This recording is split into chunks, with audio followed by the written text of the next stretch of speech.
this where the damn drumming and the music kicks in? Yeah.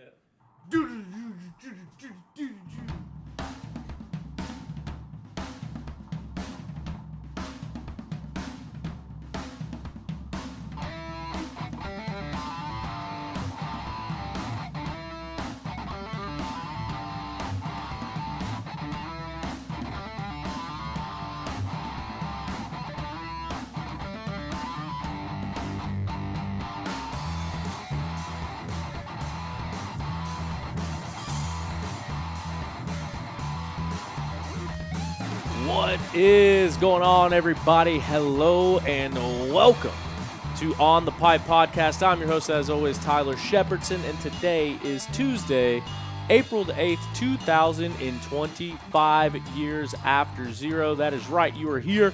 It is OTP, On the Pipe Podcast, presented by Yamaha Motors USA. Got my Yamaha Enduro shirt on. Got a lot happening in the world of Yamaha. Big shout out to them for supporting us. Might be heading up to Old Brown Mountain tomorrow, ride on the Yamaha a little bit. But yeah, nevertheless, we will be in Tennessee this coming weekend for the Old Gray GNCC. For those keeping track at home, this will be the first annual Old Gray GNCC. I know that gets lost in the sauce a little bit, but last year was the inaugural. That makes this year the first annual, even though it's the second race. But the property owned by Chris Landers of Landers KTM and everything that exists in Monterey, Tennessee. Also owned by Chris Landers. So we'll be down there at his venue going racing this weekend. But first, we got a lot of racing to talk about that happened this past weekend. And joining me tonight to talk about everything that's going on in the world of off-road racing is our good buddy, Big Rig Craig. What's going on? What's up, dude? Just enjoying my day. Thanks for coming. Thanks for being here. Absolutely. There's a lot going on. There's I don't know. It's an interesting weekend. So we're gonna talk about some Supercross here in a little bit, just because try to kind of keep it separate. But this weekend they kind of came into the off-road world with all the mud that they had to ride in, and they cut the main short. So we're gonna talk about that here in a little bit. But we also got some results to talk about, and you will be able to give us some wonderful insight on this past weekend's Cajun Classic that didn't happen, but you were there for it. I was there. So it'll be interesting to hear. Yeah, we'll talk about it. No one's talking about it on the internet at all. I don't think anybody is upset. I don't think anybody has issues. I remember Scotty Barrett. Every person we seen with a motorcycle or a van or anything said, "There goes another pissed off dirt bike rider." I was like, well, damn, Scotty B went down there? It was me and Scotty. I rode down with Mike Anderson and met Scotty in Birmingham because he went down to the vintage swap meet. Met him in Birmingham because he left on Thursday. I got off work on Friday. Was it at Barber? Yes, they went to Barber. He went to a swap meet. They canceled the race. That was Saturday and Sunday because of the rain coming in. So we met up, would have been Saturday morning, took off, went the rest of the way down to Forest Hills, Louisiana. Dang. I didn't realize Scotty B was out there. He's fired up too. Did you make it to the crawfish boil on Friday? Absolutely did not make it to the crawfish boil on Friday. Oh. We left Charlotte at 5 p.m. On Friday? Yes. That's a long drive. How long of a drive? 14 each way. Oh, that's it? Excellent. That's it. We're going to get something into that slight here in a minute. Yeah. Unfortunate set of circumstances and very unfortunate week for all that to happen. With Stu coming on the show last week, talking about being one of the new owners, and then everything that happened at Supercross, and then a national off-road race canceled the next day because of rain, after everyone talking about how good off-road riders are in the mud.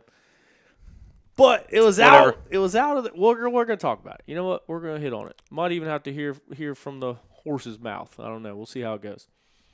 A couple things I did want to talk about. As mentioned, we're presented by Yamaha USA. And then also, we're going to get into our results. A lot of racing going on this past weekend. I don't know if you realize it or not. I didn't realize it until we started talking about it.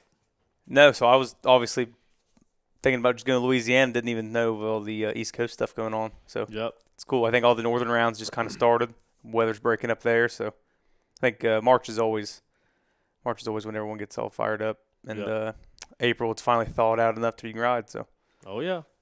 So we're going to touch on some race results around the country, and then we will go into the storylines of the evening. So it is time to dig up results, courtesy of DPG, Dimmer's Precision Grading. Old Brandon Dimmer came out racing with us at Mid-East Hare Scrambles this past weekend. So we're going to talk about that here in a minute. But yeah, Dimmer's Precision Grading, full-service grading company here in the greater Carolina areas. No job, big or small. They do stuff for government work. They do stuff for general contractors. They do stuff for residential and everything in between. So dimmersprecisiongrading.com for all of your grading needs. Brandon Dimmer, like I said, came out and raced with us in Sportsman A this past weekend. He'll be going to Loretta's Regionals here in a little bit, hopefully punching his ticket to the ranch. So he's one of us. That's what you notice with a lot of our sponsors. They are one of us. So we want to support people that are supporting the sport and out there on the starting lines with us. But we'll start things off with the Mesquite NGPC that happened out west. It was round 3 of the NGPC series, the National Grand Prix Championship, and Dante Oliveira took the win. We talked about Dante in the last race. I think that was the race he got like 3rd or something. I don't want to misspeak, but he won this one. That's all you need to know for this past weekend. So Dante Oliveira goes out and takes the win. In the number 2 spot was Dare DeMartille aboard his beta machine, and then Tyler Lynn making his way up onto the podium with a 3rd place finish. And friend of the program, Mason Simmons, Mace Dog, he goes out there and he's got the number 1 plate on his bike for a reason. He puts it down once again, grabs the Pro 2 win after coming fresh off of just off the podium at Camp Coker before he ended up running out of gas. So goes back out west and grabs another win in that Pro 2 class. Samuel Pretchar would be 2nd place in the Pro 2 class, and rounding out the Pro 2 podium was Cole Zeller. And then we can take a look at our Pro women's class. Taking the win there, it was Michaela Nielsen getting it done aboard her Honda. Avel Silvestri in the number 2 spot. And rounding out the women's pro class podium was Ty Woolslayer. Also, this past weekend, J-Day kicked off their racing series as an official member of the AMA East Regional Grand Prix. The DuPont Memorial GP, Justin Coquinos would go out there and take the win, going 1-1 in both motos. Brandon Gregor, I think that's how you say his name. I don't think we ever came to a consensus.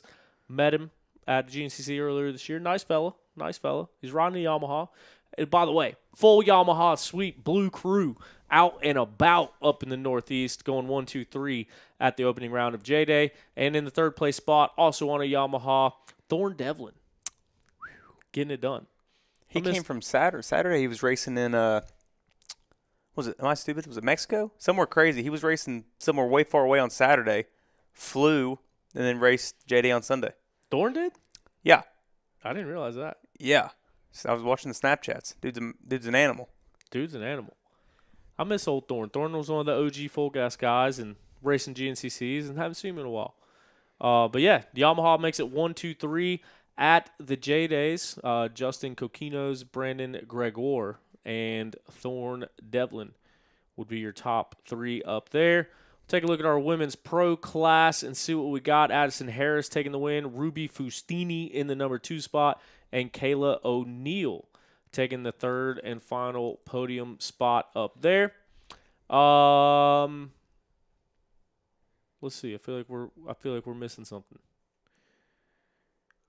What's that, series-wise? Yeah. We'll talk about – we got a couple to mention, but we are going to talk about Enduro GP. It was their first round, the opening round of the weekend, because there's a storyline coming at us from there that we'll get into. So taking the win. I'm bad with West Coast names, and now we're getting into international names. This might be something. Taking the win, Zachary Pichon. Shout out, Pichon. France. He's from France. Never would have guessed. Pichon. Zachary Pichon takes the win. In the number 2 spot out of Italia, Andrea Verona taking the number 2 spot.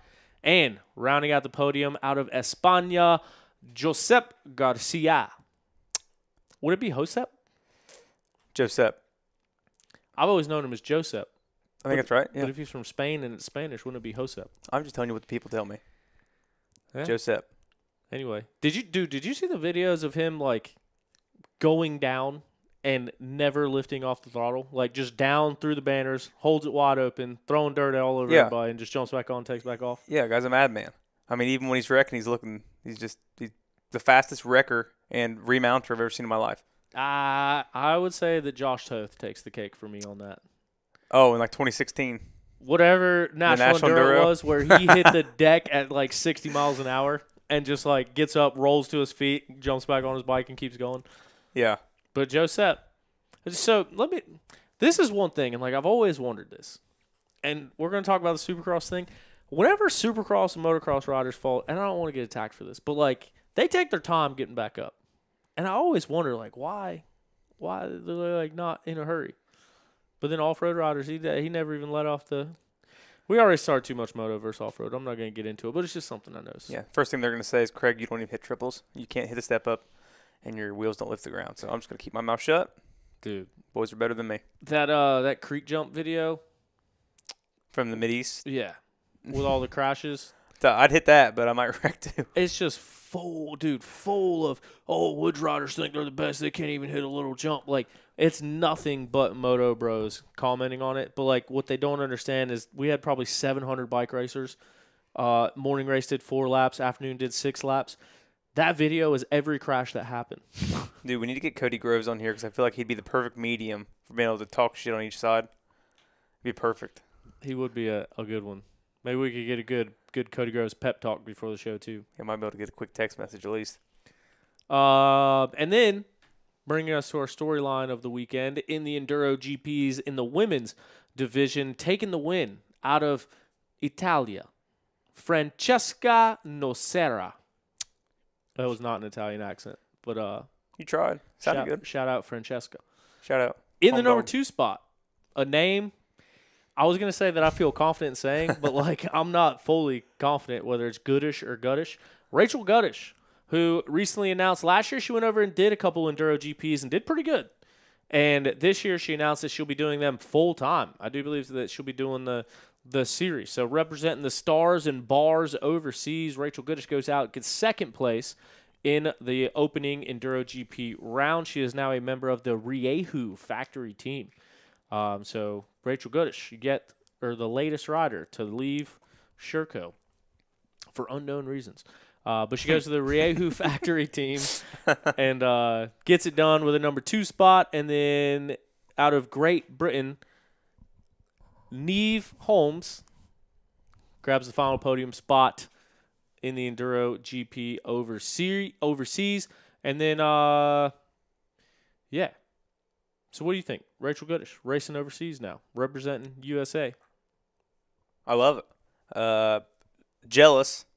Super jealous because I think that is, like a lot of people, I think a lot of people from Europe talk about how they want to come to America, but I just keep seeing these Enduro GPs and these different style, like sprint formats, and I just think it's so cool. So that's awesome opportunity for her. Jealous. I mean, I feel like that's a big deal. I think it's sick. Do you remember, and there's going to be some historian out there that knows this, but do you remember a time of like an American at all going over to Europe and racing the Enduro GPs like full time? I don't know anything about that. I know some guys going over and racing moto, but I don't know off the top of my head anyone going over and racing Enduro GPs. No. Because Toth went over and raced 1 or 2 last year, right? Yeah, he went over and raced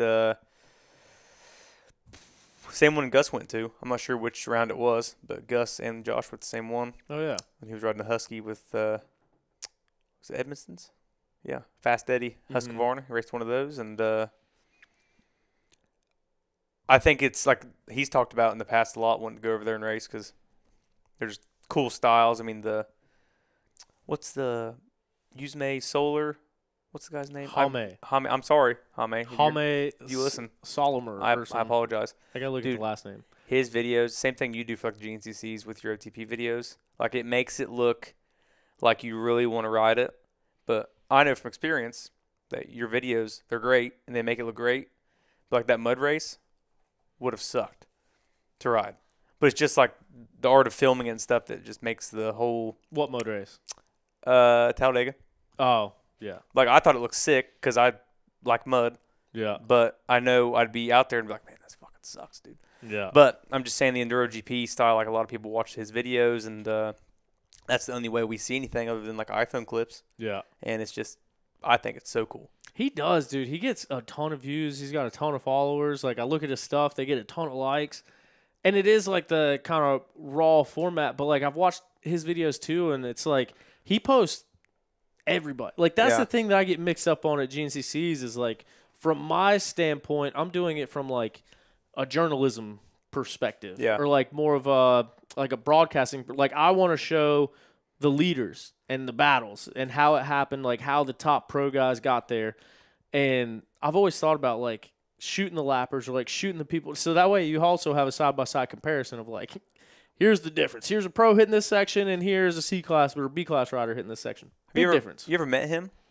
So I've seen him because he usually comes and shoots the first Snowshoe he couple comes GNCCs. to, or he came to. That's when I see him, like the videos of Andrew Coffey. Yeah. Full crack out on a YZ250. Just yeah.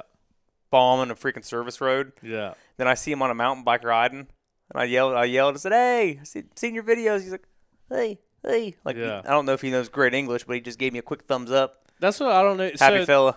We've talked back and forth a good bit, like on Instagram, just kind of going over stuff. Him and Near Amos, the photographer that shoots a lot of the ISD stuff and shoots stuff over there. Really good photographer. He's super cool. I talked to him quite a bit. Hope I can meet him. But Halme, I'm assuming it's Halme. Talked to him quite a few times, and like that's what he does full time is make YouTube videos and all that kind of stuff. He gets so much content. Like if you go watch like one of his he had like a Josep Garcia compilation. It was like 36 minutes of just rev limiter KTM everywhere, and I was like, how do you like that? He grinds. He feet works. on the pegs and all the corners too. Pisses me off, dude. There's no way in hell that I could ever do that. Yeah. He wrecks. When he wrecks, the back end's kicked way out. He slides out, and he just jumps up, takes back off. Doesn't even have to. Well, so there was 2 crashes that I saw this weekend from Josep, and one of them was when he goes like off over the banners and he holds it wide open. He picks it up like mud slinging everywhere, and he jumps back on. But then there was another one where he like tipped over in a corner, and like I don't know what the freestyle move is, but like an Indian air is what it looked like. Like he falls over, his legs go over his head, he like scorpions, and then like never lets go of the handlebars, but kind of kicks himself back over the bike, picks it up, and keeps going. Yeah, it's fucking gnarly. I remember ISD last year, maybe it was the year before. It was a left hand, and he slid out, dude. It was so quick how fast he slid out. But he was up, and he probably lost 3 seconds. Like, it was wild. Yeah. I'd been on the ground for 10 minutes. The art of crashing. He's a professional. With Josep Garcia. I want to get over to an Enduro GP. Just from seeing his videos, like, it looks fun. But then also ISD. I do believe that we'll be at ISD this year. That's why I'm trying to go to Italian GP on May 10th. So me and Luke Ross were supposed to do that. There might be a little bit mixed up there now, but I'm trying to go to race a TM. I'm not sure what that team is, but it's John Ross's business partner of their affiliate. He does like the TBI and TPI maps. His business partner's over there, and he runs a TM team. And I'm not real familiar with all the teams over there, but they have TMs they're going to rent out, and I was supposed to go for my birthday. But if I go, I'm supposed to get there on a Friday. That's Mother's Day. Also the race of the Dimmers compound. I know. I choose Italy.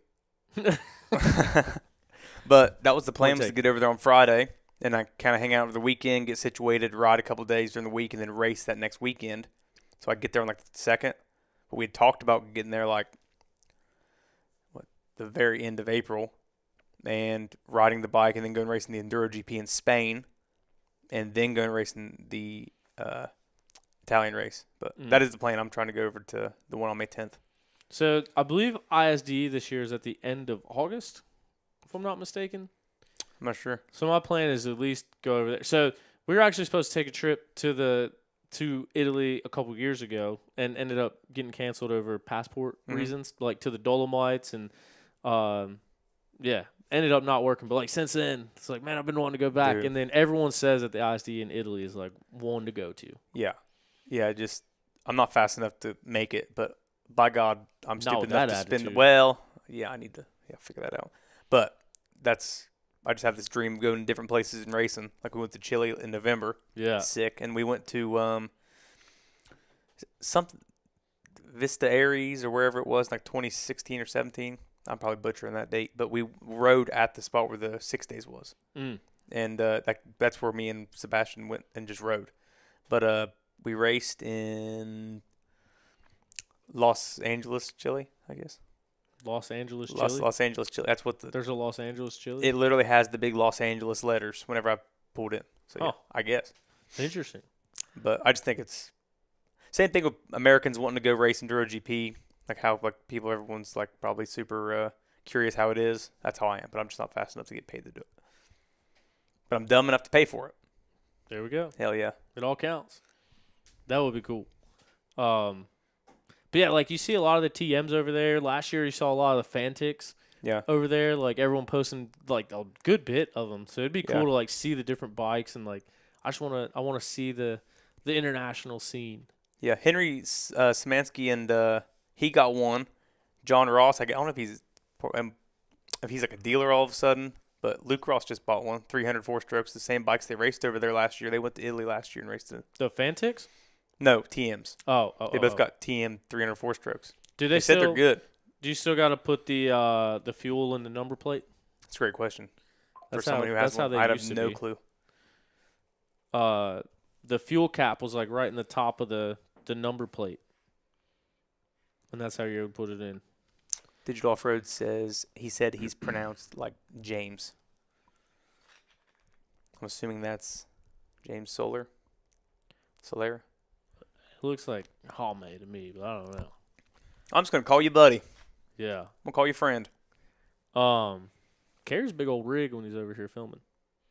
Can we expect any more quad coverage? Probably not. I don't know. It didn't do too well. I enjoyed it. I enjoyed filming it. I enjoyed getting to know the track better. I liked watching the video back. It's like completely different riding styles. I don't know if there's a demand for it. Yeah. Maybe. I don't want to say no. Dude, side quest, just like talking out loud. But I thought we'd get a little bit of buzz out of it. We didn't. I remember whenever like Honda and everybody, LTR, they all quit making four-wheelers. Mm-hmm. Everyone's like, oh, side-by-sides are the new thing. Four-wheelers will be dead in 3 years. Well, now everybody's just building 04 TRXs. And it's kind of sick how it's still going. Obviously, Yamaha still makes one. Yeah. But The best one. that's what they say. I got a 400 or a 300 4-track to the house, brother. I can't say much. Oh, I didn't even notice you were wearing that. That's what the feller said. He'd like to have a Yamaha shirt with a Randy Hawkins on a YZ400. I'm just sitting here with Marty with a CR125. So, dude, the first motorcycle I ever owned in my life was a 2003 Yamaha R6. I didn't even ride dirt bikes. That's a terrible idea. Dude, didn't even ride dirt bikes. I might have had a pit bike at that point. But my buddy almost crashed, and he just had a kid. And so he called me. He's like, I got to get rid of this thing. I got a kid. This can't be happening. So I bought it. I don't know how I survived it, but I traded it for a 2000 WR400 Supermoto. It had muscle milk graphics. It had the manual decompression lever. Oh, yeah. That would kick your knee through the handlebar if you didn't get it right. But the old YZ400 made me think of that WR400. It was the year before they made the 426. Yeah. That's the Henry bike. Yeah. Yeah. Yeah. That's sick. But the oil went through the frame. So, like, the oil reservoir was the frame. Like, you filled the frame with oil. You know what other Yamaha does that? What? 1976 Yamaha TT500. See? Now Got we that know. design. Yep, from its older brother. You are the man to talk to about vintage stuff. But yeah, I don't know. Made me think about that. And then I traded that one for a KTM 300 two-stroke Supermoto. Which sounds cool, but the reeds were broken, and I didn't know anything about it at that time, so it ran like crap. Yeah. And that thing also got like a mile per gallon. Excellent. So you always had to carry premix. Then you pretty much had to ride gas station to gas station. Dude, we sat down the other day and we're just talking about all the bikes we had, me and Buddy, and he said like 6 bikes. I went through and it was like 34, like just bikes I've raced over the years. Yeah. I got a problem. Sounds like a solution. Yeah.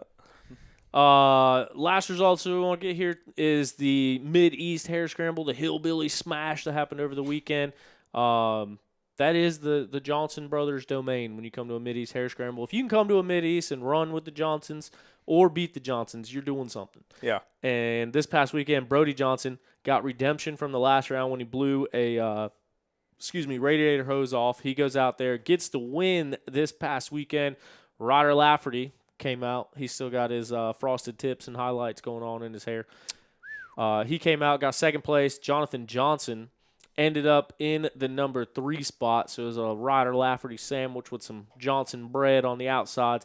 Full JDP sweep and full Honda sweep out there on the podium.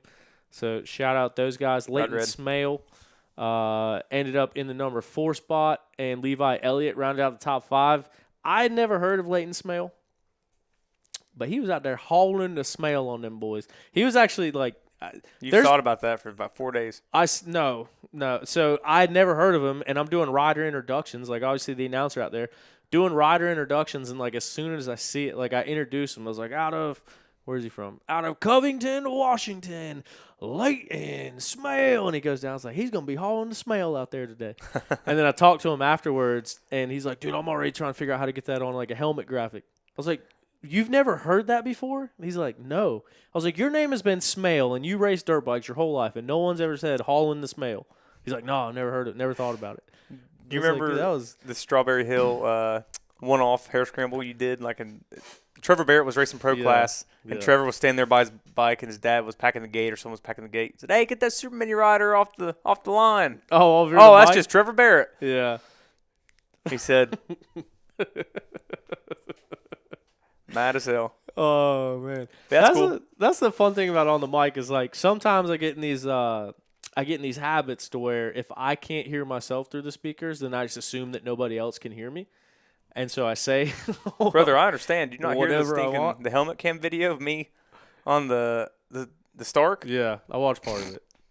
I'm glad you didn't watch the rest of it.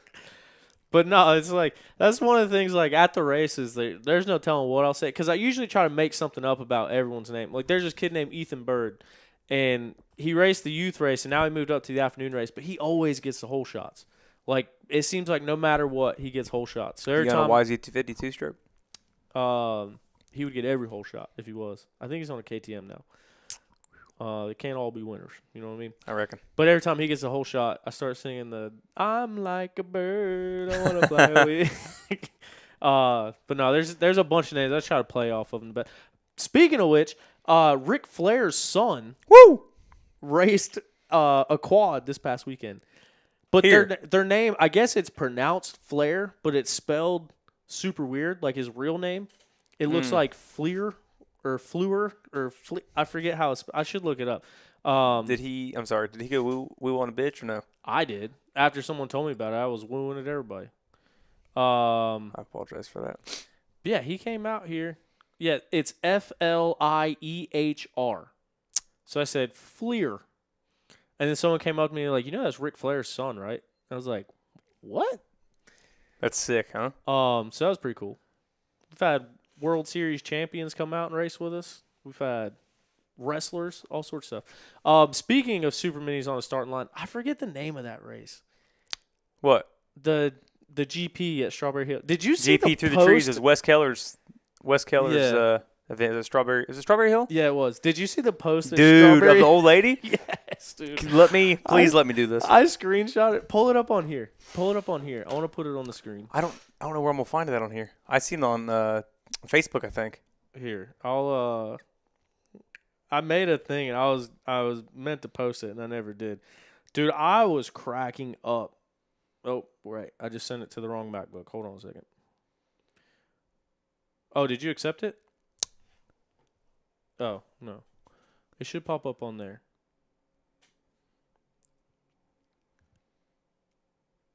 Possibly. The anticipation is killing me. This is a lot of build-up for it probably to not be as funny once we finally get to it. I died. Airdrop failed. Here it is. Dude, the top comment on it was so... Oh, did it come through? No, I thought about it. Click that arrow up above it. See what that does. Dude, here it is. Double click it. Here, hold on. I'm going to get over here. This is taking up way too much time, but I think it's worth it. Why will not open? Dadgummit. $1,000 fine, brother. For what? Oh, dude. Let me see if I can bring this over here. Oh, dang it. Oh, here we go. Wait, where'd that just go? I think it went behind. Oh, son of a... Is it one of these? No, it also says Cooper Webb. We're going to get this figured out one way or Here it is. another. Can't you just show this whole screen? Yeah. All right. There we go. All right. This is where it was GP through the trees. That's what it was. Yeah. One-off event that I announced for a couple years ago, but they posted this yesterday. Gert Hill Barnwell. Let me see. I gotta see this whole thing. It's been kicked out of Strawberry Hill Raceway for 10 years for arguing with a disabled worker this week when her grandson got a penalty. She can come back sooner if she pays $100 in bitching and moaning fees. But, dude, that comment on there. Look at that moo-moo, son. He said, lucky Holy that shit. dude isn't armed. Yeah, how are you going to yell at a guy and he can't point back at you? That's terrible, dude. Leave that guy alone. Leave Brittany alone. Dude. As soon as I seen this, I thought about the protesting videos of the old man walking up and smacking that old lady across the face. Yeah. And then I looked at it and I thought that was kind of what was going on, but he has no arms. So, bro, I think I can't confirm, but I'm pretty sure that this is 100% serious. I don't think that this was a call for attention. I don't think it was just made up. I think this is real. I feel super bad about making small jokes about him being armless. So Dub Trotter owns it, and I met him through that whole thing. But he's like a Bales bondsman. So he's always making his own memes and sharing stuff on Facebook. Dude doesn't give a shit. Okay, that's so bad. Dude, she can come back sooner. She pays $100 bitching and moaning fees. Oh, man. Oh, you think YouTube is good. Wait till I start tossing out bitching and moaning fees from OTP. We'll be able to take over the world. We can move into Joe Rogan's studio. But back to that race event back then when we yelled at Trevor Barrett for being a super mini on the track.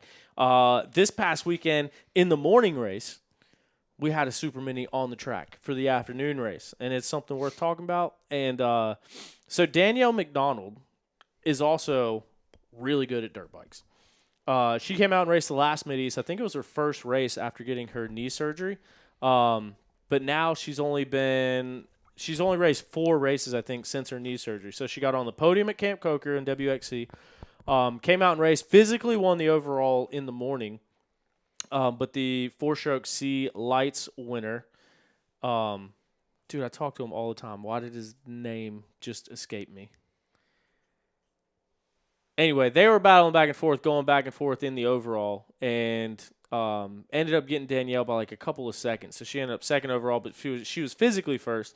And here lately at the Mid-East Hare Scrambles, the 4-stroke C Lights class sweeps the podium. They're fast. They're not necessarily C riders, I don't believe. Or the kids straight off super minis. Yeah. Yeah. But Mid-East gives out some really cool trophies. And so I think that we're seeing all these people just want really cool trophies. And I think that's why they stay down. Because we talked about a few weeks ago on the show, the kid that was racing C class and got bumped out, who's now doing good in the A class. But Clayton Gant, I don't know why. I talk to him all the time, see him all the time. I think it's all the live stuff gets me all flustered and on edge. But Clayton Gant goes out and gets a win again. And there was banjos. The trophies were actual banjos. Pretty sick. That's sick. But the total time, this says 39 seconds, but I don't think it was that much. I thought it was closer than that coming down to it. Nonetheless, Danielle McDonald held him off. And because, like I said, these guys, it's kind of like XC2 at Big Buck. Like, the second row passed everyone from the first row. Well, in that morning race, the 4-stroke C lights class starts on like row 5 or 6, and we typically see them come all the way up and win the physical. What are you trying to do? Close out of it? Kind of. Hit Command W. I wish you'd do straight, brother. I don't know what. Oh. There we go. It's the one that says Command. I know it's kind of hard to figure out. Easy, brother. Bad eyes. But, yeah, so she held him off physically, but on time adjustment, she got him. And then Easton Harvey, also in the 4-stroke C lights class, was in the third-place spot and started coming through. I forgot. I'm bad at telling stories, apparently. But, anyway, so I was, like, already basically calling the podium. So, Gavin Harwell rode the youth bike race. Yeah. And he won from the second row, which pretty typical. So, he won from the second row, went straight back to the starting line for the AM bike race right afterwards. And we were like, oh, dude, I wonder where he's going to be in his overall. Because he's still on a Super Mini. Mm-hmm. And, like, on his little bike. 13 years old. So he wins youth, goes straight back to the starting line, is racing. And, like, first lap, I think, comes around, like, 11th, and then maybe 7th, and then 4th, like, 30-something seconds off. Gets gas, was still, like, 30 seconds off the podium. Well, then, come the end of the race, Easton Harvey scans in and is like, oh, that's going to be your top 3 riders, Clayton Gant, Danielle McDonald, Easton Harvey. And before I could even get it out, I look over and Gavin's coming out of the woods. And he raced 4-stroke C lights. So, like, completely different row, like a few rows back. And everyone started pointing, and I'm like, here comes Gavin. And he's, dude, never lifts. Come across this bridge, up the hill, like around a turn. There was 2 lappers, went around both of them in one corner, and comes through. And I was like, we'll get his results at the line. I hit enter, and it was Gavin in third. And I was like, Gavin Harwell gets it done. But, like, crowd goes nuts because it was like I was into it. I was 13-year-old kid. Yeah, that's sick. I was like screaming, and then that happened, and I refreshed it, and he was in third. And I was like, holy crap, dude, that's a big deal. Yeah, it's a big deal. I know the Lale brothers, Cole Lale and Grayson Lale, like apparently they were on podiums with like Vance Earl when they were on mini bikes and like super young. But back then, Mid-East was 1 race, so since it's become 2 races, that's got to be the youngest person we've seen on an overall podium. I would say so, and definitely on probably mini one bike. of the first ones on a mini bike that I know of. I don't know the whole history of Mid-East, but yeah, that's sick. Yeah, I haven't seen it personally. So if it has been done, that's also crazy. But yeah, that was insane. And the first thing Susan, his mom, said to me is, he did that all on 1 pancake. So all he needed was 1 pancake, win the youth race, podium the AM bike race. Scott was so proud. He was, dude. I guarantee it. Fired up. Yeah. I keep giving him crap because Ethan Harwell was leading Sportsman A at Camp Coker and like chasing the girls down. He ran out of gas like a mile and a half from the end. So Scott would come over and he was like checking on Gavin. And when he got like within the top 5 overall, Scott was like, I hope he don't get tired. I was like, I hope he doesn't run out of fuel. And then after he pitted him, he came over and was like, I pitted him. Did you see it?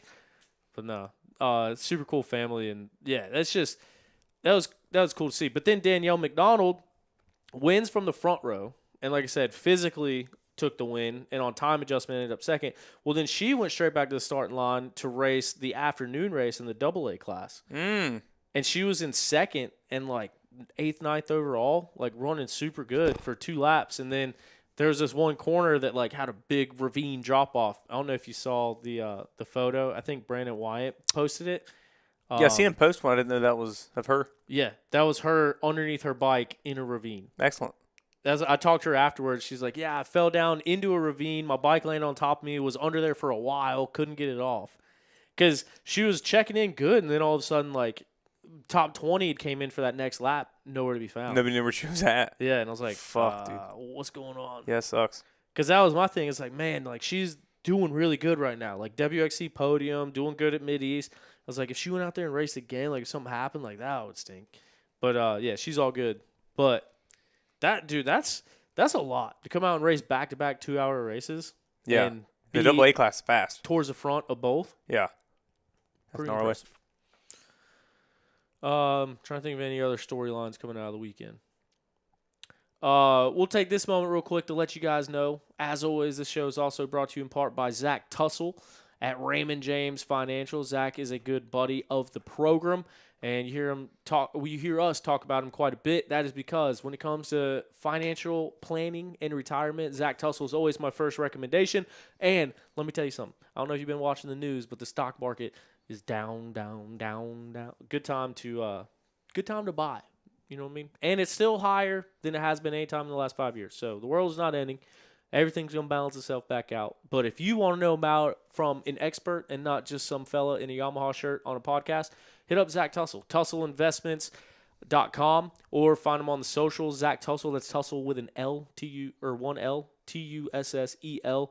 He works for Raymond James Financial, so backed by a big corporation, but he is one of us, and he can help you save for your future and plan for retirement. So hit him up. Also, while we're at it, Rocky Mountain, ATVMC.com. They are the newest sponsor. If you look in the YouTube comments right now, there's a link, and it'll bring you straight to the RMATV website. You shop as normal. Nothing changes. It's not going to cost you any more. It doesn't add anything secretly to your stuff that you're buying, but it does help OTP. So things like new cameras that stay on all episode long and don't overheat. Things like getting to the races every weekend. That kind of stuff goes directly towards helping the program. I meant to pull up the clip. We got a sponsored rider out there on the XC1 Pro Row. Just got the first announcement for it for rider introductions with Lyndon Snodgrass. Snoddy trying to make his way back up to the front. We saw him on the podium at Big Buck. But things like that. Like, I preach on here that I'm a rider's advocate. Everything I do is trying to grow the sport and grow the spotlight on these riders and ultimately bring more money to the riders. And that's why finally getting on the right track. And so as soon as everything comes in, I'm putting it into the show to make it better. I'm putting it back into the riders. I'm trying to find ways that we can help the riders. But everything like that goes towards helping the sport. That's all I want to do is help the sport. So use that link to shop. Like I said, it doesn't cost you any more money. We do get a small commission from it. So if anything, it just means we're all taking a little bit of money out of Rocky Mountain's pockets and putting it in OTP's pockets to help things out. So yeah, please use that link. Once you click it, you go straight to the website and then just shop as normal and it'll sort itself out. Appreciate it.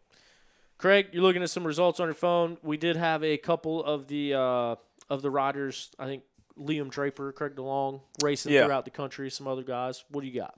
Yeah, had some East Coast series going on. New East Coast cross country. Top three would have been Craig DeLong, Cole Whitmer, and Peyton Feather. Then A-Works. Top three would be Liam Draper, Sean Myers Jr., and Mac Reimer. So, East Coast locals fired right back up. I think you were supposed to be a Wexford this weekend, too. I might be 100% wrong, but I believe it got canceled.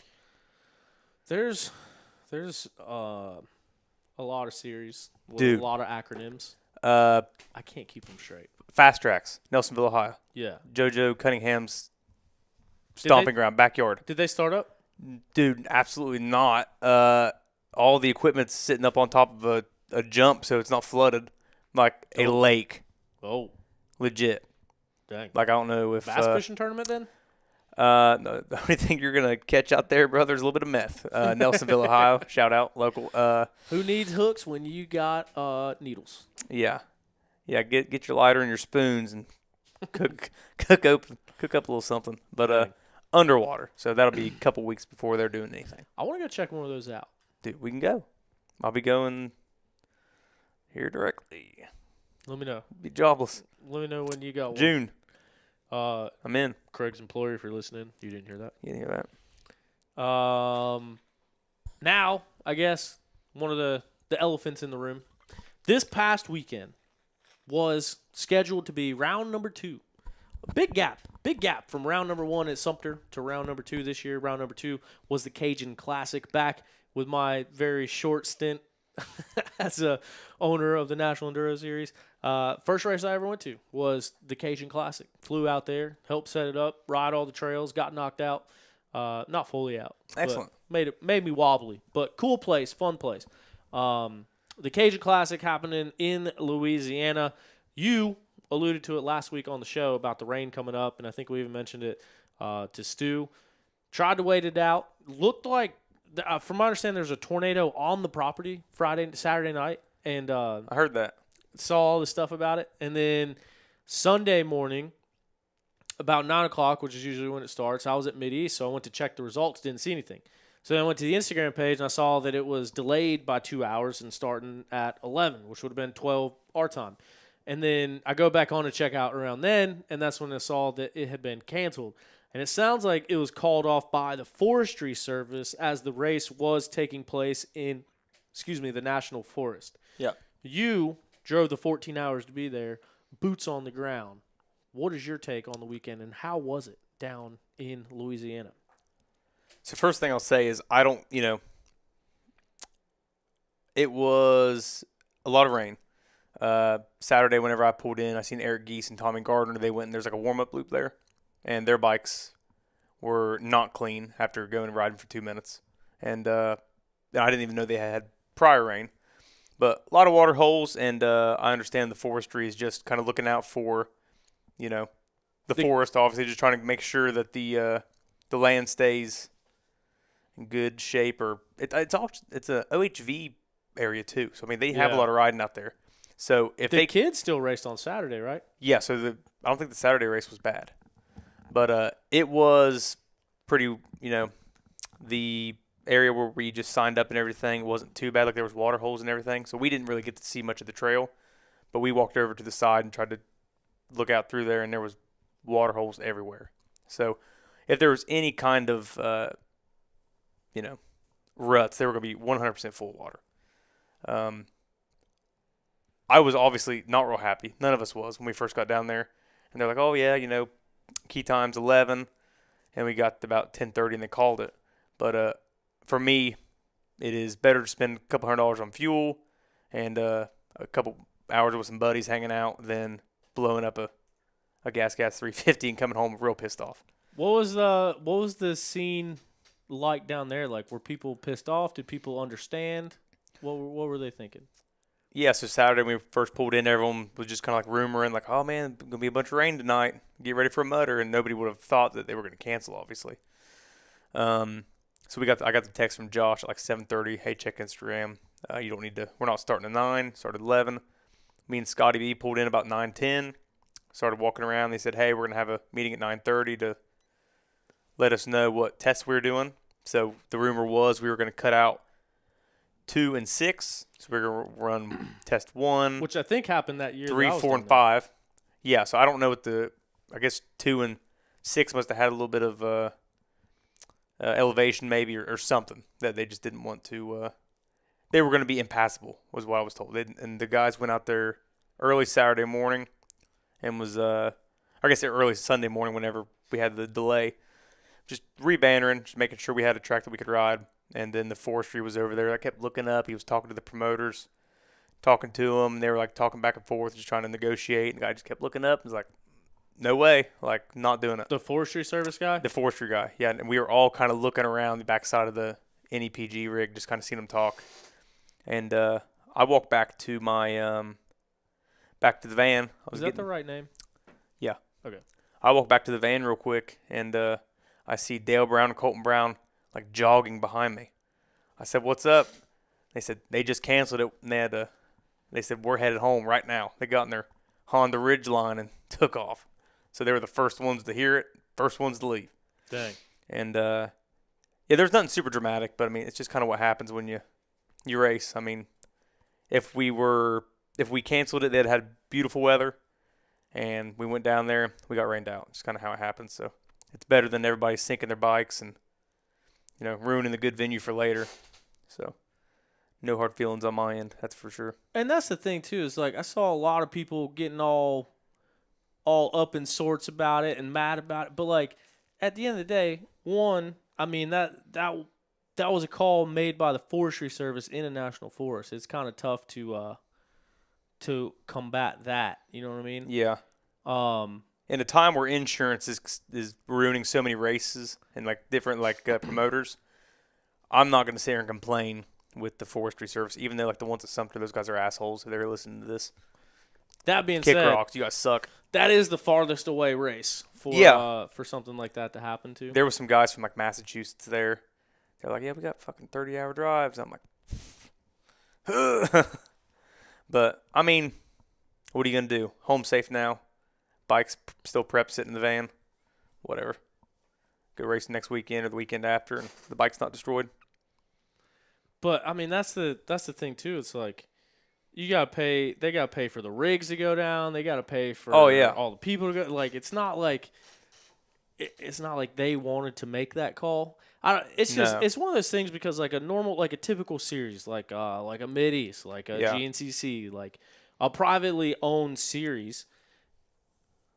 It's different because it's on them to make the call. I guess the landowners could make the call, but also like that call With is the usually club. made earlier in the week. Yeah. But with this one, with it being a national race, like for those that don't know, the clubs that set up these races, they've been out there for the last 3 months, probably even longer than that, setting these things up. And this is their event. This is how they make their money for the year. Yeah. Like they don't want to cancel it. Absolutely not. The guys that are the promoters that are driving a rig across the country to go down there No. and do it with manpower, they don't want to cancel it. And obviously the guys just like us who are spending our money to go race don't want to cancel it.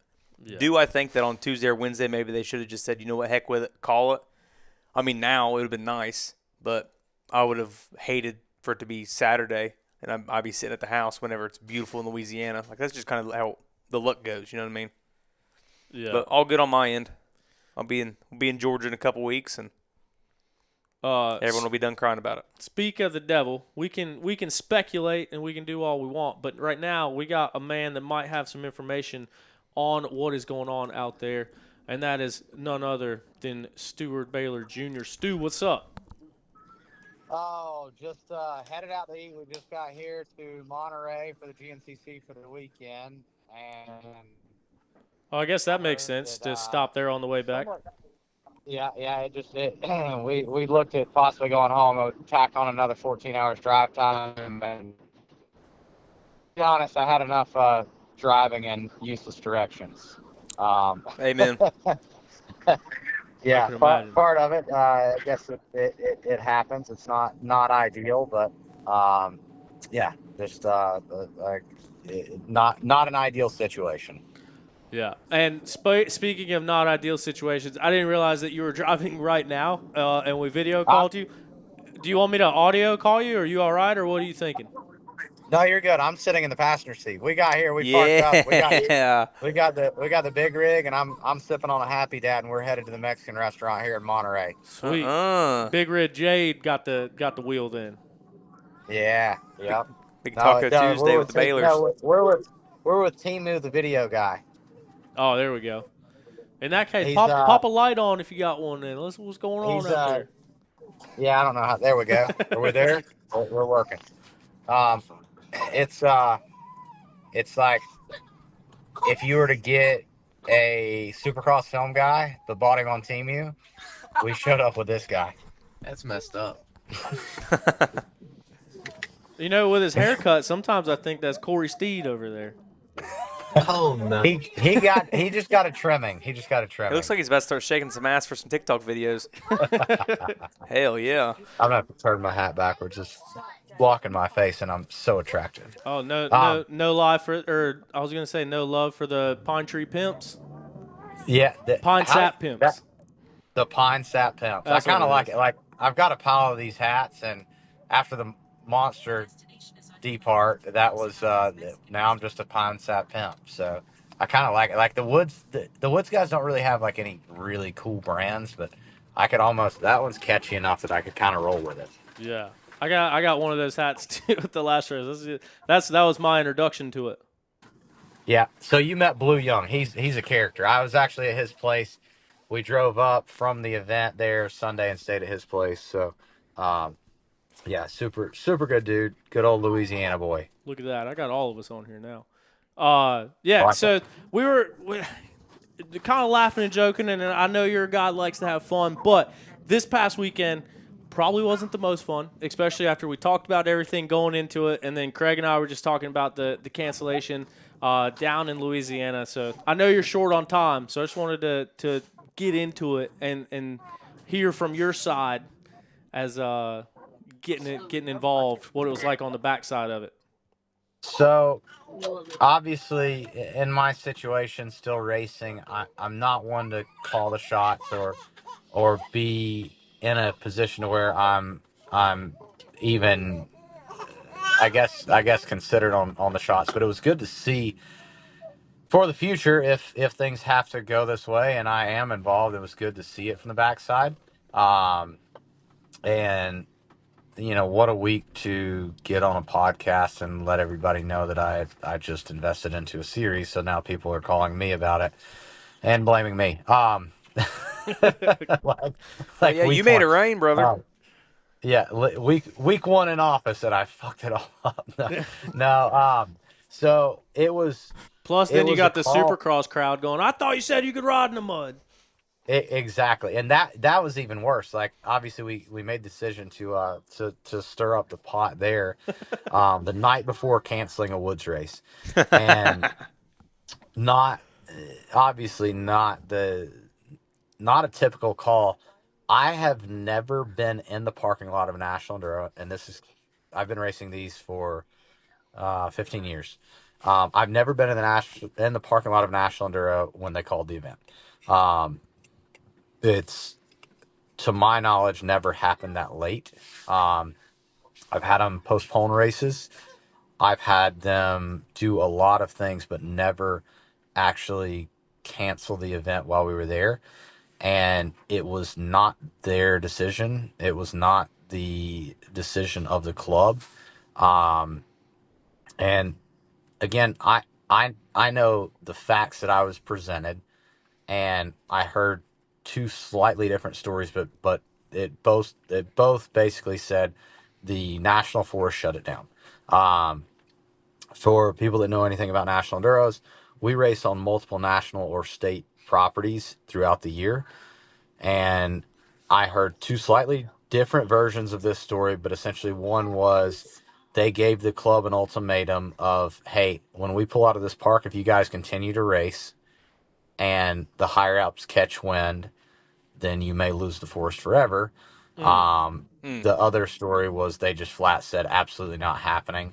And even I guess either way that it went, uh, it it would suck because if the club did decide to say, you know what, screw it, he left, we're gonna run it anyway. You're jeopardizing that guy's job. You're also jeopardizing all of the events that we run on national or state owned properties, and that could possibly damage motorcycle racing or riding as a whole. Just in a single year, I want to say 2 years ago, 3 years ago, Biden's first year in office, we lost like 13,500 acres of public riding. The second year was like 26,000. So doing stuff like this, it could genuinely jeopardize motorcycle riding in general, especially at a national level. So it was a delicate situation. I think it was handled properly. Even if the guy did say, "Hey, you guys can decide to go if you want to," I don't think there was not a better way to handle it. The way that forest works, from the information I gathered afterwards, is 1 inch of rain, they shut down the park. They tried to shut down the park on us in 2017 or 18, I want to say. We got over 1 inch of rain. And since then, they basically argued it that for a national event, people traveling, the amount of money spent to go to these nationals, that if we're going to do it, then we've got to figure out a higher number. So they went with 3 inches. Well, we got 3.8 inches in like 6 hours. Tornadoes touched down in the park. Like, literally, I evacuated my family out of the RV and I was ready to lay under the semi if we had to. So it was a pretty rough night leading up to it, and not an ideal situation. I think the track actually would have been pretty sick. That was a really fun mutter when we raced it in the past, but it is what it is. It's part of it. It's never a good part of it. And I guess in my situation, like, it's my job to go to those events, so it sucks, but it is what it is. There's people that traveled from Maine, Canada, you name it, to come down to that event that had to turn around without riding a dirt bike, and it really sucks for them. So, moving forward, like, I think that as long as I'm involved with the series, I think I talked about it today quite a bit. Try to put in contracts with the landowners, property owners, whether it's a national forest, doesn't matter. Put in a contract to where, like the GNCC style, where hey, when you show up, like you essentially own the rights to the land. You're gonna race. Like we have to race. So moving forward, it was something that I saw, I learned from, and with me being invested into the series, I think that a weekend like this could be detrimental. It's a big black eye on the series, and it's tough. But again, I don't think the wrong call was made.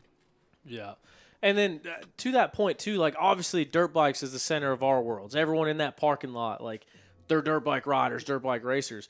Racing in a national forest, that's federal property. That's federal rangers that are maintaining it. And just like you said, like, once that news traveled, like, if you guys were told not to race and then you race, that goes throughout every state, not just Louisiana. That hurts West Coast stuff. That hurts East Coast stuff. Like, it's tough. But being in that position on the back end, like, what are the legit? Is there even a possibility? Like, Club's been out there for months and months on end, and getting that place ready. Like, is it possible to kind of postpone or move stuff around in that scenario? Like, just going forward, if something like this happens again and it's in the radar, or what?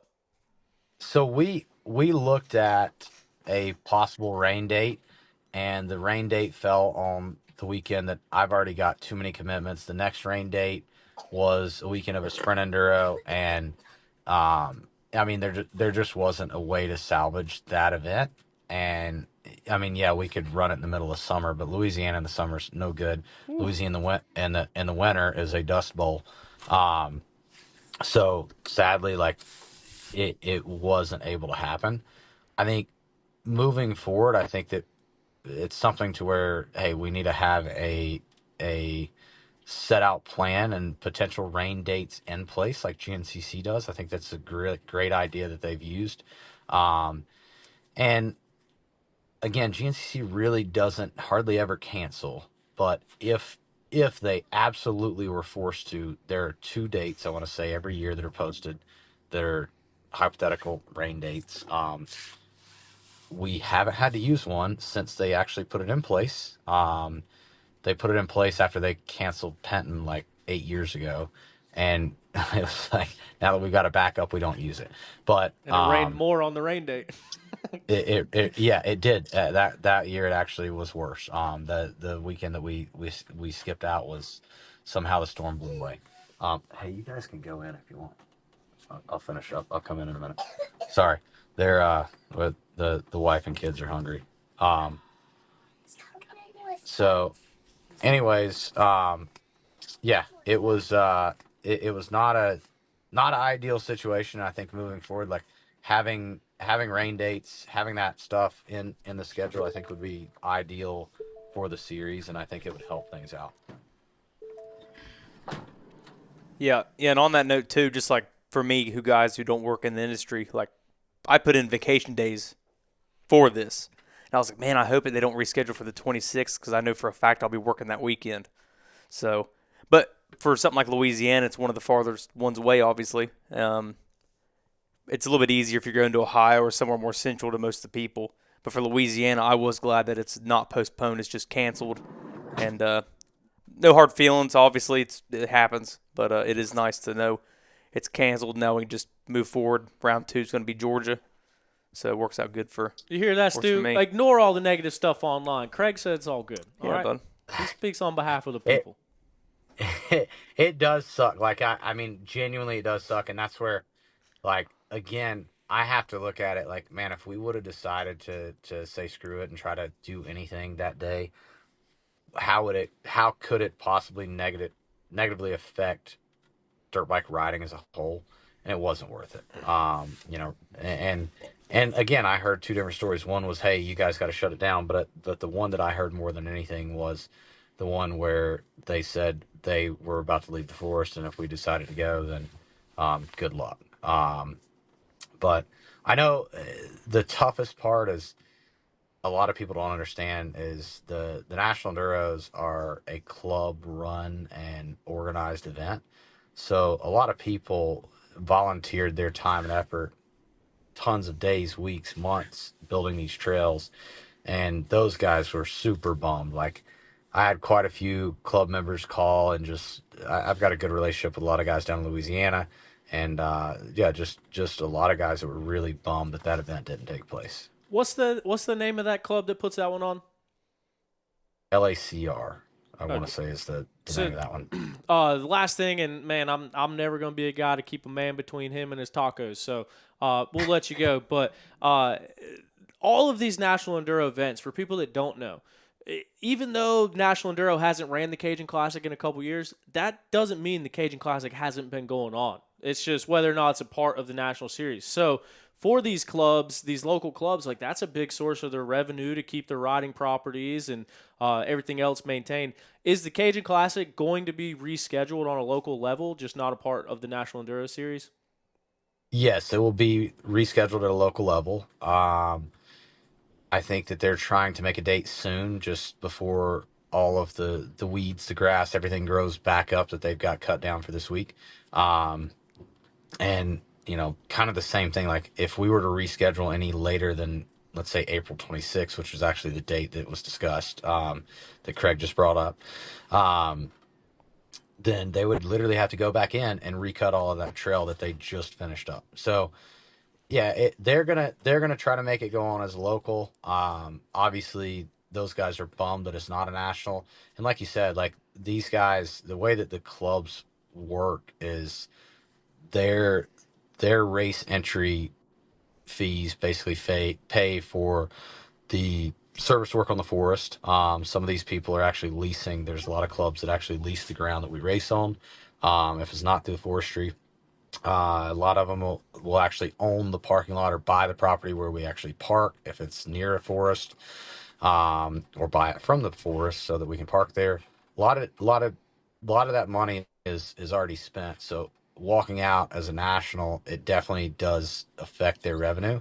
And a lot of that money is also spent to get new people and new faces involved in dirt bike racing at a local and club level, where you're involved with a riding club that you basically put in work to get to ride. It's kind of a cool concept. I grew up doing it in the Southeast. It was huge.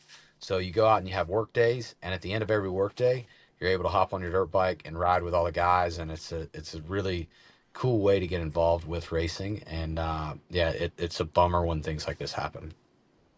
Yeah, absolutely, man. I hate that it puts you in this situation, and I know that there's a whole group, and it's not just you, obviously, but we get the pleasure of chatting with you about it. So, as one of the points leader in the series and 5-time champ, and now on the backside of it too, I know it's got to be a tough spot to put you in. So, thanks for taking the time out for coming on here and chatting about us. And yeah, we'll see you at National Enduro here in a few weeks, and we'll see you in a couple days down in Landersville, Tennessee, for the old gray GNCC. When we pulled out to the Mexican restaurant, that was the first thing that Team U10 the media guy actually asked was, what do I type in for the Mexican restaurant? Landers? L. Landers. All right. But yeah, definitely we'll see you guys there. It's looking good. I actually just pulled in, and obviously everybody knows there was a ton of storms that rolled through here, multiple inches of rainfall. This place last year, there was like 5 inches of rain right before the event, and it was perfect. So I just pulled in with the toter home, and hell, I weighed like 75,000 pounds, and it was hard ground, parking was good, and no more rain in sight. So hopefully another good weekend of GNCC racing. Sweet, perfect, and nobody's ever wanted that property except you, so no pressure. Absolutely. And you know what? I'm undefeated even after round 2 of the National Enduros. See, there we go. Check him out. All right, man. Yep, Enjoy your meal, and that positivity rolling. we'll see you in a couple days here. All right, sounds good. See you guys. Thanks. See ya. Bye. So there you have it. Hearing from the man himself, Stu Baylor, checking in. Oh, going all cattywampus on. I mean, what are you gonna do? Hold on. Home safe now. Wait, there we go. Got to turn that off. Just hit that exit button, or I don't know what happened now. But Stop it. look at this technology. So there we go. check in with YouTube. Mike Anderson felt bad for the club, working their tails off to try to make it work out. I mean, that's the biggest thing, too. It's like, man, puts me in a tough spot because anytime I say anything positive, the only thing I get flooded with is, oh, man, you're always riding their tail and grabbing their pocket. And then as soon as I say something negative, it's like, man, you never got nothing nice. I can't win for losing. But hearing all the hate and stuff in that, like, think about the cost and the man hours that are into that thing. Now, like Stu said, the Cajun Classic will be ran as a local, but they don't get the spotlight on their club and on their series like National Enduro brings. And like I said, all the costs associated with going there, with setting it up, with dealing all the back end stuff to get there. I'm sure like the overall trophies were made, and there's a lot that goes into it. So I think it's safe to say that nobody wanted it to be canceled except for the Forestry Service, it sounds like. But outside of that, I mean, even them, like, they probably didn't want it to come to that, but it did. So it does really stink that that did happen the way it did, especially with the timing, with Stu talking about it on here last week, and then the whole Supercross can't ride in the mud thing, and then all of a sudden Perfect timing. cancel a national race due to weather. So it is a bummer. It's just, you're going to have that on them big jobs sometime. Yeah. Yeah, sadly, it'll be a little bit of a black eye on the series. I know there'll be some guys mad, a little bit of animosity, but hopefully George will be good out there. And that's the Cherokee? Yeah, Cherokee. Sweet. May 26th. Shout out Eric Barlow, man. What in the world is that for? That's crazy. Eric Cycle Works. Talked to him a good bit on the social. Seen him at some races. Shout out Eric, man. I really appreciate that. That means a lot. We got a $50 tip in here. So who is Hell Yeah Brother? I don't know, but he's in here. Hell yeah, brother. What we got going on here? Hell yeah, brother. I don't know. Oh, let's replay now. That's the operator. That's probably when Stu was dark on there. I was wondering that too this whole time. But I think we're still up on YouTube. I'm still getting everything indicating that we are. So if we're not on YouTube, let us know. But I guess you wouldn't be able to let us know if you're not on there. Real quick. Hell yeah, brothers. Dirt pics. Now we know. Real quick, what? Digital Off-Road said, dude, what's Trevor Bayer been up to? He's still 5'6", happy guy. On a good day. If He's you're got his heels downhill on. from him. Yeah. Trevor's working and getting vintage bikes ready for vintage days and hanging out. So, cannot ever get him to ride. Will not go to Brown Mountain. Don't think he'd ride if we had a prepped up turn track anywhere. Does he have a bike? A modern he's got bike? a Cowie 250F, and he's got a absolutely mint 02 KX 252 stroke. So in my job, which April 4th, just 4 days ago, it's been 3 years since I left my full-time job to do dirt bike stuff, which is pretty crazy, pretty cool. But Trevor and I work for the same company for Trevor's uncle, actually. And Trevor's mom is like the head honcho over there too. Worked with him a lot, but yeah, throughout that whole thing. But yeah, he's still working there. I think he travels a lot for work, and I'd like to see that boy get back on a dirt bike. You know what I mean? Dude, he came over when we rode at Rose Creek on New Year's Eve. Maybe that was. Yeah, New Year's Eve. We always go up to Morganton, ride Rose Creek. Mm-hmm. Still fast. Hadn't rode months. Still fast as shit. Yeah, I would imagine. Inconvenient for me. Way faster. Shout out Scotty B1T. Scott Barrett just turned 60 last week. Happy 60th, Scott. Dude. Scotty's been racing. Yeah, Scotty's a rider. Been racing all over, dude. Yeah. He's And got riding. a KTM 250 with somebody else's graphics on it. Same guy bought it. Yeah. And he said, brother, they don't need to know who I am. They just got to look at the results and see who outran them. Talking shit to me all weekend because he was row 56 and I was going to be 59. Yeah. He said, yeah, just turned the big 6-0, and there ain't no way in hell you're going to catch me from 3 minutes back. I can't wait to get on that podcast Tuesday and let everybody know how damn slow you are. Old man going to outrun you by 3 minutes, or you ain't going to be able to catch up 3 minutes on the old man. And then we didn't race. He goes, you never caught me all weekend. So, you piece of shit, dude. Damn. He's got a point. Fair. You whatever. All good, though. Dang. Yeah, Scotty B, dude, I call him and talk to him every now and then. But yeah, he's racing a few different series. He's racing all over the place. Still doing the vintage bike thing. All sorts of stuff going on. But yeah, 60 years young. Underfoot made his appearance into the chat once again, but all he said was, huh? And I don't know what that part was about. I don't know what he was honing about, but it caught my attention. Yeah, and I miss wanted you, to though. answer it. I Miss wanted you, to buddy. answer it. You got priority in the chat. Well, I don't know. Now Eric might. Eric's kind of Eric's number sliding one. in, brother. It's a slow, steady process by Underfoot, and Eric just says, "We're in here." That $49.99 is going straight to a 12-pack for next Tuesday. Underfoot's like Red Bull. He's in there slowly chipping away and making his name known, and then Eric is Monster and just came in after the fact and threw in a bunch of money. Yeah. Who's C4? Because Shout out somebody's Monster. If Monster, if you want to sponsor me, I'll take back what I said. I'm sorry. nah. Who's C4? Probably myself because I'm so explosive and interesting, and everyone wants me in the morning. Anyway, All right. what else do we have?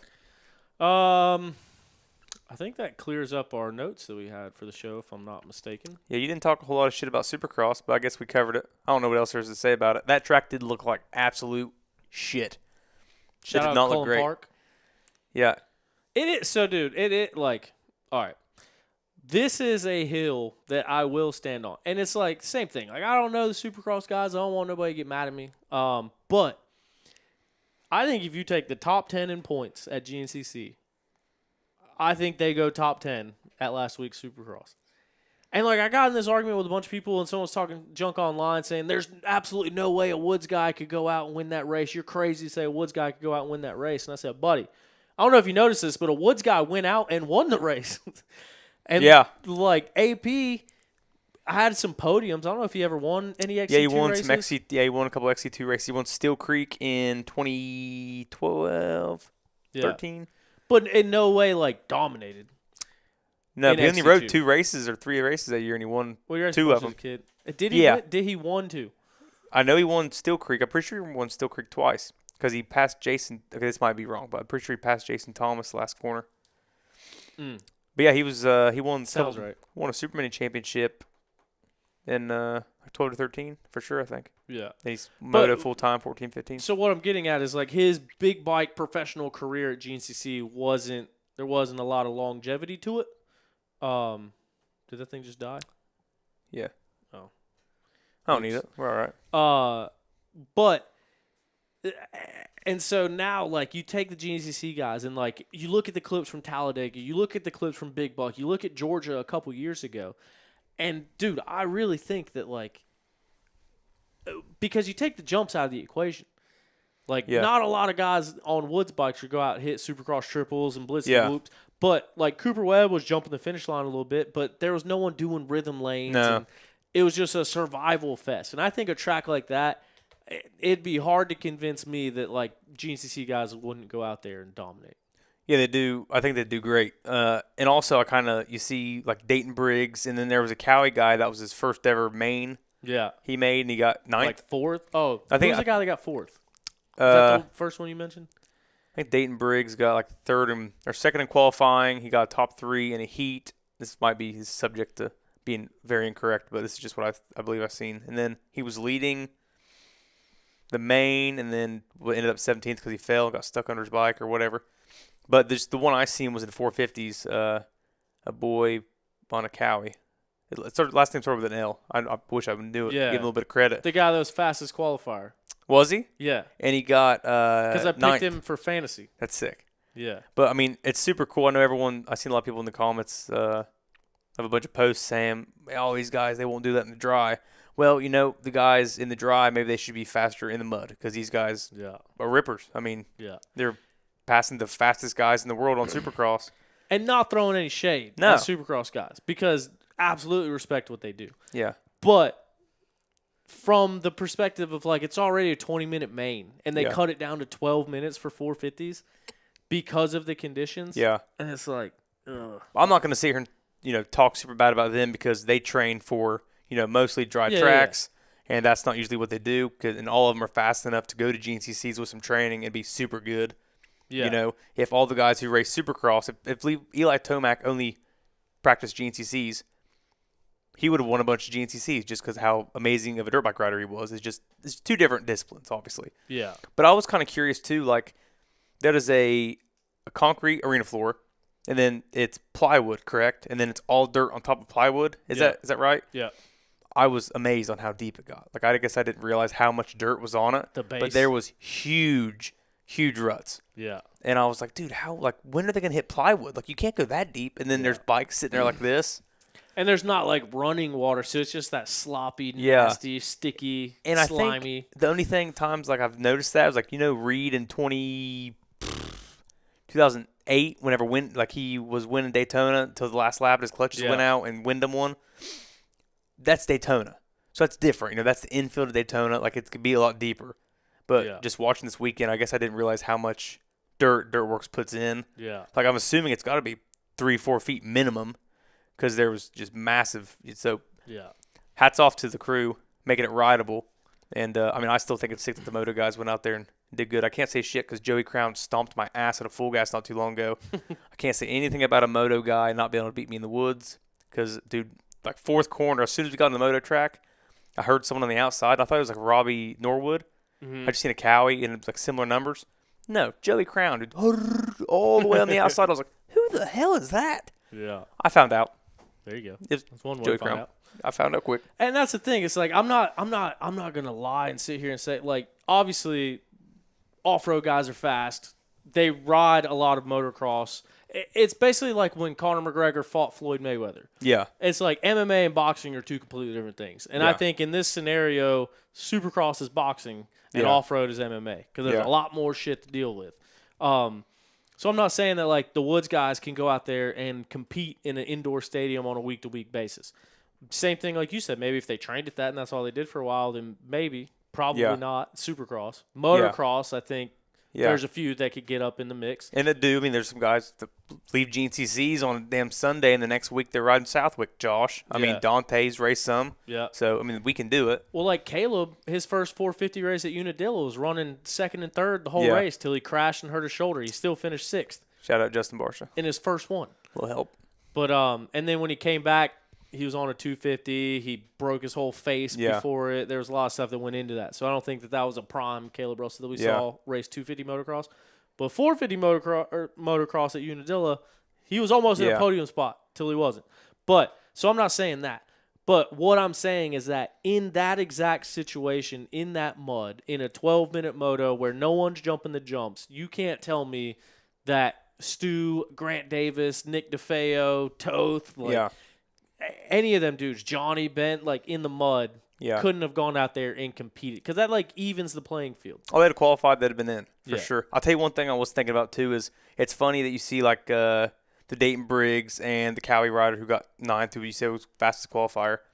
It's pretty cool seeing them excel at something like that because, maybe during the week, maybe they're working during the week and they ride when they can, not whenever the weather's great or whenever they have a prep motocross track in front of them. So I think it speaks volumes on like maybe cross training. Like maybe those guys are maybe Dayton Briggs just happen to have a woods track in front of him in Washington. I think he's from Southern California, so that's obviously just a random example. But maybe the only thing he had to ride this week, no motocross. He went and rode a cross test somewhere. Maybe he just got to ride in the desert. Mm-hmm. I think it does speak volumes on maybe some of these guys who are not always top 10 or qualifying. There's nothing slow about them. Maybe they just have different opportunities and they're better at not necessarily just riding prep Supercross tracks. Yeah. But I do think that's super cool. Just outside looking in, seeing the guys' reactions whenever like the finished. Guy goes out there and does the Mud Angel just like AP who won. Yeah. He's just as hyped. He got ninth. Dude made some money. Like, dude's getting laid for ninth. Let's go. One of the things I was thinking about, too, is, like, how many of these training facilities on a rainy day go, all right, guys, we're going to hit the gym.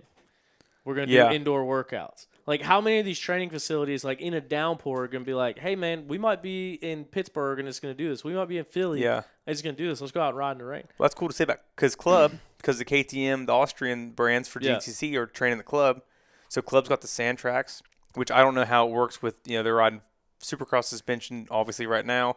I don't think any of them are just going to jump on the outdoor moto track. But if it's a couple of days of horrible weather and you can't get on the Supercross track, brother, the Woods guys are right there, ride the turn track, go out to the sand track. Like, they have all the tools to do it.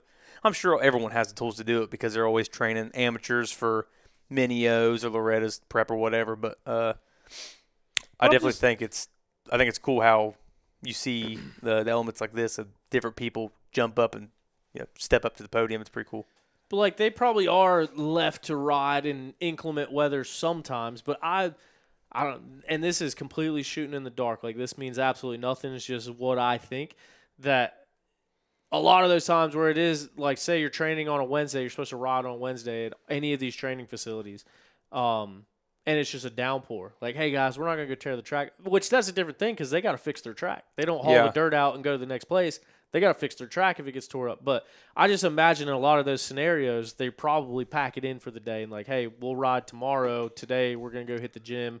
And do indoor stuff. Let's get on the Zwift. And I wonder let's get our legs going. Seeing all these privateers and lesser known guys like not dominate, but like show up and show out. I wonder if that's going to convince more people to have to hit it in the inclement weather. Did you see Rod Bell's interview?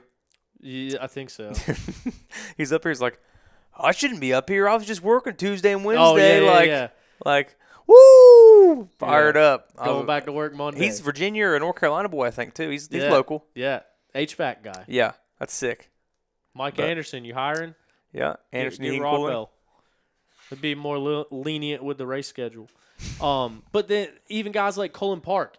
So, like, going up to a club and filming some stuff with them over the years, like, I met Colin Park and, like, Hunter Schlosser and, like, dudes like that. And super cool dude. And you see a guy, he's, like, a guy that's, like, well, Colin's been doing a lot better, but to see him, like, just trying to make mains last week and then on the podium of a main this past weekend. That's sick. Like, stuff like that is super sick, I think. Yeah. Yeah.